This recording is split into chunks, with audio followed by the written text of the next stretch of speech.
Hey guys, Coach Ethan here at Beyond Parallel. Thank you for your interest in our sports performance training class. At Beyond Parallel, we have 3 fundamental approaches to our training programs that I wish I would have known when I was training for sports. So the first one is going to be core to extremity. So an important part of training as an athlete is actually learning how to use your core when reaching, pressing, squatting. So learning how to fully understand core contraction and core movement, which is the number one thing that limits low back injuries in sports. That's number 1.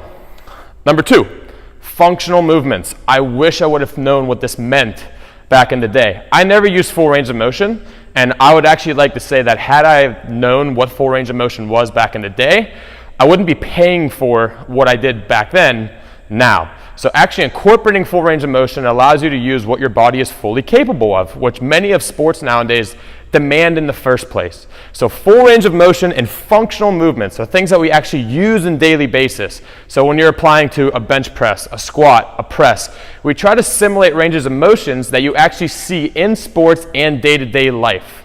Okay, so that's number 2. Finally, our final approach is high intensity. That's the one thing I think athletes are starting to get away from, or not even incorporating into their routines. High intensity is very important because what sport do we play nowadays that doesn't have fast-paced, high-intensity, quick-moving parts?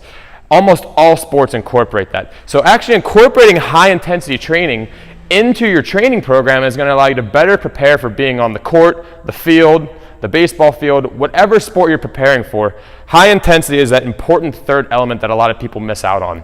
They have the lifting, but they don't have the high intensity training, which is actually going to better prepare you for the demanding parts of our sports.